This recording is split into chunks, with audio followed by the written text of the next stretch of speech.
Buenos días. Hoy hablaremos sobre la decisión del Pleno de la Corte que le negó fianza al exdiputado del Parlacén, Ricardo Martinelli.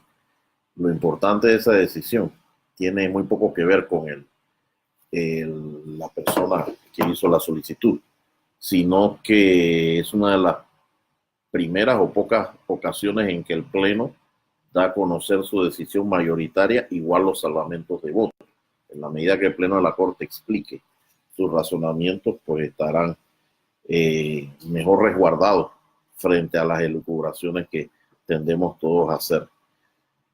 En primer lugar, el magistrado de León leyó la decisión mayoritaria, 5-4, que niega la fianza, y la misma básicamente establece que los peticionarios no pudieron argumentar ni mucho menos otorgar pruebas satisfactorias, elementos de convicción satisfactorios respecto a la desvinculación del procesado con los delitos de los cuales se le acusa.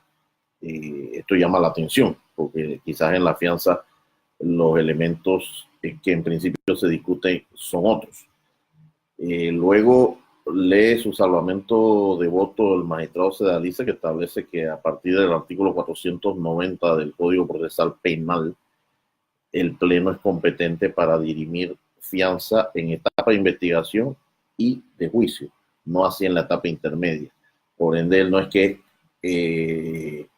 salva el voto porque él quiera otorgar la fianza, sino que él dice que es manifiestamente improcedente discutir siquiera lo de la fianza. Esto tiene trascendencia. Ese es el sexto voto a favor de la condena de Martinelli si se estima que se requiere de 6 votos en el Pleno. Luego leen su salvamento de votos similares la magistrada Ángela Russo y la magistrada Asunción Alonso, quienes coinciden básicamente en que el Pleno, cuando actúa como tribunal de instancia antes de dirimir la fianza o cualquier otra petición, debe revisar su competencia, cosa que no hizo en 2 amparos que no admitió. Ojo, porque esta posición tiene, a nuestro humilde criterio, asidero jurídico. No puedo yo negar una fianza si no soy competente o no me declaro previamente competente para ello. Y por no haber accedido el Pleno a dirimir el tema de su competencia, estas 2 magistradas salvan el voto. Posteriormente, el magistrado Frentello lee un salvamento de voto donde él sí era partidario de otorgar la fianza. Él dice: la detención de Martinelli fue definida en 2015 por su renuencia a comparecer, una especie de desacato. Luego, las condiciones de esa medida cautelar, dentro de las cuales él inscribe la detención provisional, han variado indudablemente de 2015 a esta parte. Y por ello, él se decanta por una solución favor libertatis. Luego de la lectura de estos razonados salvamentos de voto, el magistrado Zamorano pasa a leer su voto explicativo, que conforma la mayoría de los que niegan la fianza, y sucintamente establece pues que no cabe dirimir que en etapa intermedia no es factible conocer de la fianza, y para ello él acude al artículo 13 del Código Civil para salvar una especie de laguna, aludiendo a la analogía y algo que me llama mucho la atención: principios generales del derecho. Y luego argumenta la decisión de la mayoría en condicionamiento de orden político-social. La Corte sabe en qué mar está navegando, y lo conveniente es negar la fianza. Esto, a nuestro juicio, es altamente cuestionable, pues los tribunales, si bien tienen que guardar cierto apego a la situación social dentro de la cual se inscriben, es fundamento, es razón para otorgarle un trámite jurídico diverso al que se le dispensa al común de los casos.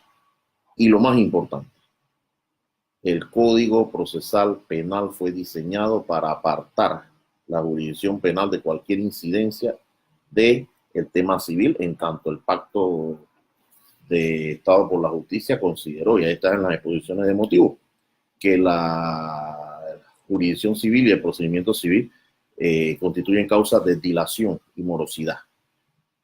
Entonces, más importante que ello es que el Código Procesal Penal está elaborado en función de un código tipo iberoamericano y de varios códigos procesales penales que ya están en funcionamiento, de los cuales copiamos las partes que nos convino. Ese código es constitucionalista, lo que algunos llaman principialista o neoconstitucionalista. Los partidarios del constitucionalismo estiman que las otras denominaciones son peyorativas. Sin embargo, lo esencial es que cuando vamos a interpretar ese código, lo hacemos con transversalidad. Si del artículo 490 del mismo surge alguna laguna legal, hay que acudir a los principios que están en los primeros 20 artículos.